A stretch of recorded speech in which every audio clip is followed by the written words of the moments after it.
नमस्कार दोस्तों, मैं अभिषेक दीक्षित आपका संस्कृत व्याकरण क्लास में स्वागत करता हूं। आज का जो टॉपिक है उपसर्ग प्रकरण, जो यूपी टेट, सी टेट या अन्य राज्यों के संबंधित जो भी शिक्षक पात्रता परीक्षाएं हैं, जिनमें संस्कृत भाषा से संबंधित जो प्रश्न आते हैं, सुपर टेट जैसी एग्ज़ाम में भी जो 10 प्रश्न आपके मिलते हैं। आप ब्रेन कंपटीशन क्लासेस के यूट्यूब चैनल को सब्सक्राइब करें और सुपर टेट जैसी एग्ज़ाम में जो 10 के 10 प्रश्न जो संस्कृत में आते हैं, या यूपी टेट के जो 30 प्रश्न जो आते हैं संस्कृत भाषा के, आप बड़ी ही आसानी से सभी प्रश्न हल कर सकते हैं। आप बने रहिए इस चैनल के साथ। और आज का जो प्रकरण है उपसर्ग प्रकरणम, आप इसमें उपसर्ग देखना आप तुरंत सीखेंगे प्रश्न को देखते ही। तो उपसर्ग से संबंधित जो भी आपके प्रश्न बनते हैं, किस तरीके के प्रश्न आपके आते हैं, कैसे उपसर्ग होते हैं, क्या होते हैं, कितने होते हैं, उपसर्ग की परिभाषा क्या होती है, ये सब आप आज इस वीडियो के माध्यम से देखेंगे। अतः आपसे एक निवेदन है कि वीडियो को अंत तक देखें। उपसर्ग प्रकरण, उपसर्ग का जो सूत्र होता है, संज्ञा विधायक सूत्र आपसे पूछें या उपसर्ग का सूत्र पूछें तो होता है प्रादया उपसर्गः क्रिया योगे, या फिर केवल इतना भी आपको मिलेगा उपसर्गः क्रिया योगे, यानी कि क्रिया के योग में उपसर्ग का प्रयोग किया जाता है। क्रियाओं के साथ कौन लगाए जाते हैं? उपसर्ग लगाए जाते हैं। उपसर्ग कहाँ लगाए जाते हैं? क्रिया के पहले लगाए जाते हैं। तो प्रादया का मतलब यहाँ पर यह है कि प्रा आदि उपसर्ग जो हैं वो क्रिया के साथ लगाए जाते हैं। तो प्रा आदि यानी कि प्रा जो है वो उपसर्ग, पहला उपसर्ग है। इसके बाद अन्य उपसर्ग और भी हैं। और उपसर्गों की संख्या जो संस्कृत भाषा में सुनिश्चित है, एक निश्चित संख्या है। संस्कृत में, संस्कृत व्याकरण में उपसर्गों की संख्या मानी जाती है 22, जिसे हम संस्कृत में द्वाविंशति भी कहते हैं। अब यहाँ से आपका प्रश्न ऐसे बनता है कि उपसर्गः कति, या संस्कृत व्याकरण में उपसर्ग कितने हैं, और ये आपका प्रश्न आया हुआ भी है। और उपसर्गों की संख्या होती है 22। या फिर वो प्रश्न आपसे इस तरीके से भी कर सकते हैं, प्रादयः कति, तो प्रादया कति वो तो आपका कितना होगा 22, अर्थात द्वाविंशति। तो आपको कुल मिलाकर प्रादयः कति यानी कि प्रा आदि कितने हैं, तो भी आपको 22 विकल्प का ही चयन करना है। और उपसर्ग कितने हैं या उपसर्गः कति, तो भी आपको 22 वाले विकल्प का ही चयन करना है। अब अगर उपसर्ग के शाब्दिक अर्थ की बात की जाए तो उपसर्गों का कोई स्वतंत्र अर्थ नहीं होता है। उपसर्ग ऐसे शब्दांश होते हैं जो क्रिया के आगे लगाए जाते हैं। ये शब्द नहीं होते हैं, ये शब्दांश होते हैं। याद रखना है मित्रों, उपसर्ग और प्रत्यय शब्दांश होते हैं। उपसर्ग ऐसे शब्दांश जो क्रिया के आगे लगाए जाते हैं, और प्रत्यय ऐसे शब्दांश होते हैं जो पीछे लगाए जाते हैं। यहाँ पर उपसर्गों की संख्या आपके सुनिश्चित हो जाती है कि उपसर्गों की संख्या कितनी है, 22। तो नीचे आपको कुछ उपसर्ग दे रखे हैं कि किस उपसर्ग में क्या अर्थ होता है, किस अर्थ के रूप में कौन सा उपसर्ग प्रयुक्त करते हैं। तो जैसा कि आपका पहला है प्रा, तो पहला उपसर्ग, अगर आपका प्रश्न ये भी आता है कि संस्कृत व्याकरण में उपसर्गों में पहला उपसर्ग कौन सा है, तो प्रा जो है आपका पहला उपसर्ग है। प्रा का जो अर्थ किया जाता है, इसका अधिक और प्रकृष्ट के रूप में किया जाता है। परा का रूप जो होता है निषेध या विपरीत के रूप में, अप कम या न्यूनता के रूप में। सम का जो प्रयोग करते हैं अच्छा या उचित के रूप में। निस या निर, ये जो दो उपसर्ग हैं, इन दोनों का अर्थ एक साथ होता है, मनाही या निषेध के रूप में।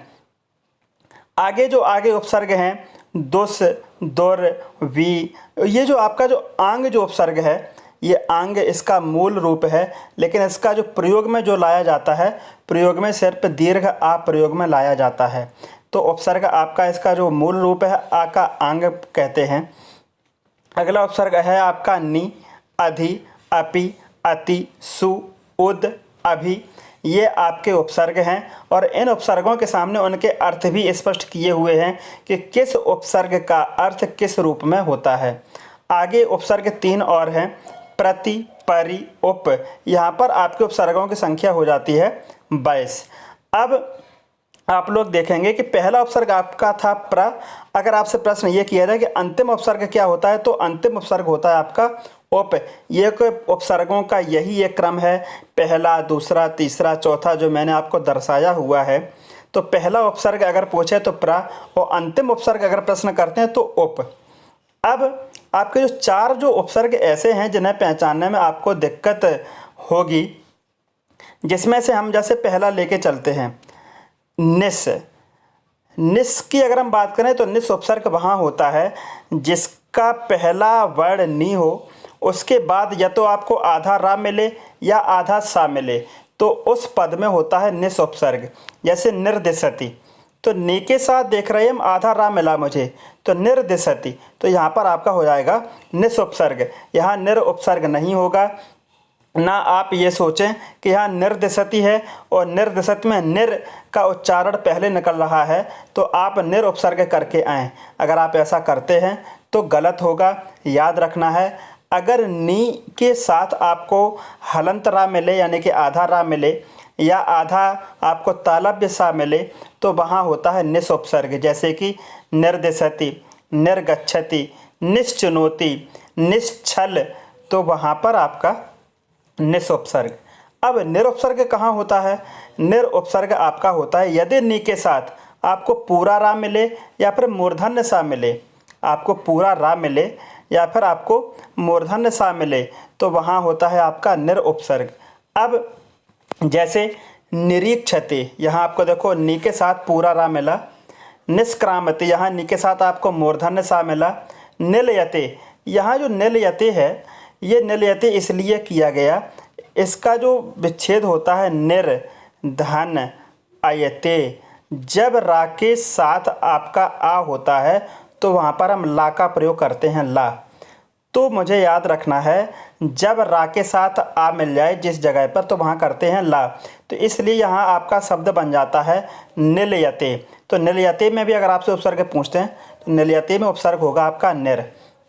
याद रखना है, यदि नी के साथ हलंत रा या हलंत तालव्य सा मिलता है तो वहाँ उपसर्ग होगा आपका निस। यदि नी के साथ रा और मूर्धन्य सा मिले तो आपका वहाँ होता है निर उपसर्ग। इसी प्रकार जो आपका दुस उपसर्ग है, दुस में क्या होता है, यदि दू के साथ आपको या तो पूरा रा मिले या आधा तालव्य सा मिले या आधा मूर्धन्य सा मिले तो वहाँ आपका हो जाता है दुस उपसर्ग। जैसे दुर्यते, दुश्चरति, दुष्करोति, यहाँ देखो आपको पूरा रा मिला, यहाँ आधा तालव्य सा, यहाँ आधा मूर्धन्य सा। अगर आपको ऐसे पद मिलते हैं जहाँ आपको दो के साथ पूरा रा मिले, आधा तालव्य सा मिले, आधा मूर्धन्य सा मिले, तो वहाँ पर आपका हो जाता है दुस उपसर्ग। यदि दुर की बात करें तो दुर उपसर्ग में आपका होता है यदि दो के साथ आपको सिर्फ और सिर्फ केवल आधा रा मिलता है, तो दो के साथ आधा रा केवल मिले तो वहाँ आपका होता है दुर उपसर्ग। जैसे दुर्वक्ति, दुर्वचन, दुर्गच्छति, दुर्यति। तो कुछ जो मैंने यहाँ पर आपको उदाहरण दर्शाए हुए हैं। तो दो के साथ अगर आधा रा मिलता है तो दुर, अगर दो के साथ पूरा रा मिलता है तो दुस। याद रखना है आपको। अब इससे संबंधित जो अन्य जो प्रश्न आपके बनते हैं, जैसे कि ये तो थे आपके चार उपसर्ग ऐसे थे जिन्हें पहचानने में थोड़ी दिक्कत महसूस होती है। बाकी के जो आपके उपसर्ग हैं वो क्रिया के पहले लगाए जाते हैं, आपको पहले लगे हुए मिलते हैं, तो आप आसानी से सभी उपसर्ग पहचान सकते हैं। जैसे लिखा हो पराजायते, पराजायते, और आपसे प्रश्न ये किया जाए कि पराजायते में कौन सा उपसर्ग होगा, तो कौन सा उपसर्ग होगा? परा। इसमें आपने आसानी से आपने पहचान लिया। जैसे लिखा हो आपका प्रवहति, प्रवहति में प्रश्न करें कि प्रवहति में उपसर्ग है तो कौन सा उपसर्ग है? प्र उपसर्ग है। जैसे कि लिखा हो आपका अवगम्य, तो अवगम्य में आपका उपसर्ग कौन सा होगा? अब। तो इस प्रकार से आप उपसर्ग बड़े ही आसानी से पहचान सकते हैं। जैसा कि आपका पहला प्रश्न आपका है प्रादयाकति, प्र आदि कितने हैं? तो प्र आदि आपको मैंने बताया कितने हैं। बाय संस्कृत व्याकरण में उपसर्गों की संख्या सुनिश्चित है, और यह भी सुनिश्चित है कि उपसर्ग किसके साथ लगाए जाते हैं, तो सिर्फ क्रियाओं के साथ लगाए जाते हैं। उपसर्गेण सह कस्य योगा भवति, उपसर्ग के साथ किसका योग होता है? तो बताएं आप लोग किसका योग होता है? क्रियाया, अव्ययस्य, कारकस्य या कर्मणा, क्रिया का होता है या अव्यय का या कारक का या कर्म का। तो इसका जो सूत्र है उपसर्ग क्रिया योगे, उपसर्ग का प्रयोग क्रियाओं के साथ, तो किसके साथ? क्रिया का। इसका जो पहला जो ऑप्शन होगा दूसरे प्रश्न का पहला विकल्प। तीसरा जो आपका प्रश्न है उन्नयन पदे कहा उपसर्गा, उन्नयन पद में कौन सा उपसर्ग है? तो उन्नयन पद में अगर आपको उपसर्ग पहचानना है तो आप पहले उन पदों को हटा दें जो उपसर्ग नहीं होते हैं, जो उपसर्ग नहीं हैं। तो उन आपका उपसर्ग होता नहीं, उ होता नहीं, उन होता नहीं। अब आपका उपसर्ग कौन सा बचा? उत। तो उन्नयन में जो उपसर्ग है उत उपसर्ग है और इसका विच्छेद होगा उत धन नयन, तो उत उन्नयन। तो यहाँ पर आपका हो जाता है उत उपसर्ग। अगला आपका प्रश्न है उपसर्गः कति, उपसर्ग कितने हैं? एक विंशति या विंशति या एकोनविंशति या द्वाविंशति। विंशति मतलब होता है 20, एक विंशति मतलब होता है 21, एकोनविंशति मतलब होता है 19 और द्वाविंशति मतलब होता है 22। तो उपसर्गा कितने हैं? 22 हैं। तो द्वाविंशति, तो इसका जो सही विकल्प होगा आपका द्वाविंशति। अगला प्रश्न है आपका प्र उपसर्गेण निर्मित शब्द नास्ति, यानी कि प्र उपसर्ग के द्वारा निर्मित शब्द नास्ति, न मान नहीं, अस्ति मान है। तो प्र उपसर्ग के द्वारा निर्मित शब्द नहीं है। तो इनमें से आपको जो 4 विकल्प हैं इनमें से ऐसा उपसर्ग छांटना है, ऐसा पद छांटना है जिसमें प्र उपसर्ग नहीं है। तो प्रहरति इसमें आपका प्र उपसर्ग है, प्रत्येकम इसमें प्रति उपसर्ग है, प्रहारा इसमें भी आपका प्र है, प्रणमति इसमें भी आपका प्र उपसर्ग है। तो किसमें प्र उपसर्ग नहीं है? तो इसका जो सही विकल्प होगा आपका बी। तो 5वें प्रश्न का सही विकल्प बी प्रत्येकम। प्रत्येकम में जो प्रति उपसर्ग है इसमें प्र उपसर्ग नहीं है। तो आपका प्रश्न भी यही था कि प्र उपसर्ग के द्वारा निर्मित शब्द नास्ति यानी कि नहीं है। ऐसे प्रश्न बहुत ही सावधानी से पढ़ने होते हैं जिनमें नहीं है शब्द लगा होता है लास्ट में, अंत में। अगला प्रश्न है आपका संघार पदे कहा उपसर्गा, संघार पद में कौन सा उपसर्ग है? तो आपको ऐसे सारे उपसर्ग जिनमें आपको सा का अनुस्वार मिले, ऐसे सारे पद शब्द जिनमें आपको सा का अनुस्वार मिले वहाँ सदैव सम उपसर्ग होगा। तो संघार में आपका उपसर्ग होगा सम। अगला है आपका ह्री क्रियायाम आ उपसर्गेण सह भवति, यानी कि ह्री क्रिया में आ उपसर्ग के द्वारा होता है। यानी कि अगर हम ह्री के साथ आ उपसर्ग लगाएं तो आपका रूप क्या बनेगा? आपके जो विकल्प हैं आहरति, व्याहरति, विहरति और प्रहरति। तो आ उपसर्ग के द्वारा पूछा गया है। तो प्रहरति में प्र है, विहरति में वी उपसर्ग है, व्याहरति में वी उपसर्ग है, यहाँ आहरति में आपका आ उपसर्ग है। तो जो 7वां जो प्रश्न है इसमें पूछा था कि हरा क्रिया के साथ आ उपसर्ग के द्वारा क्या होता है?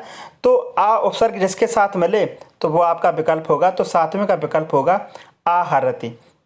अगला है आपका पराभवति शब्दे धातु उपसर्गा च, पराभवति शब्द में धातु और उपसर्ग हैं। तो पराभवति में आपको धातु और उपसर्ग पूछा गया है।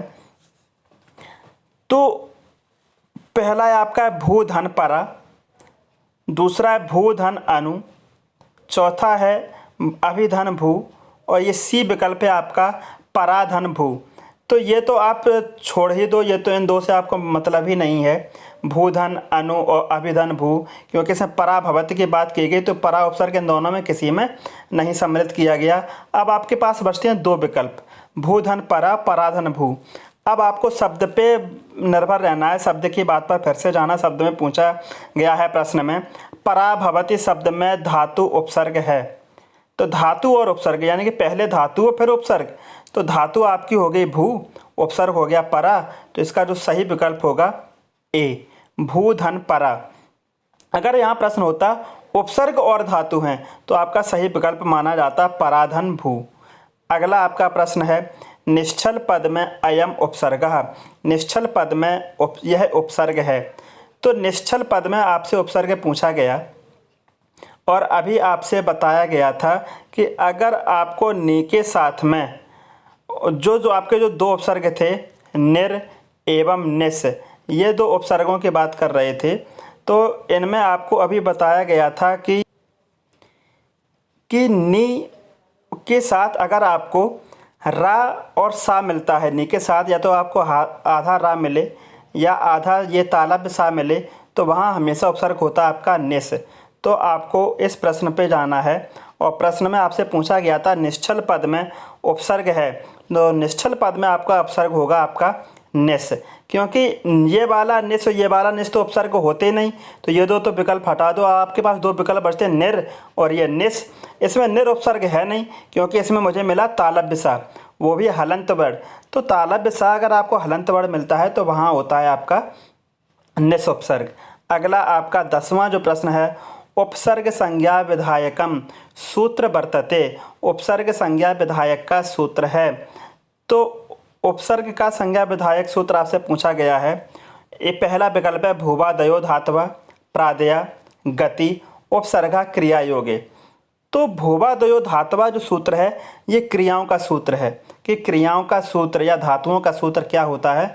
तो भूवादयो धातु, भू आदि धातुएं, ये धातुओं का संज्ञा विधायक सूत्र है। प्रादया, ये प्रा आदि उपसर्ग हैं, और यहाँ से प्रश्न आता है प्रादया कितने हैं, यानी कि पहला उपसर्ग अगर प्रश्न करते हैं इसमें से पहला उपसर्ग कौन सा है, तो प्रा, तो ये भी इसका विकल्प नहीं होगा, ना ये होगा। गति, अगर प्रश्न आपका ये होता कि उपसर्ग की संज्ञा कैसी होती है, तो उपसर्ग की संज्ञा गति संज्ञा होती है। याद रखना है, उपसर्ग की संज्ञा कैसी होती है, तो उपसर्ग की संज्ञा गति संज्ञा होती है।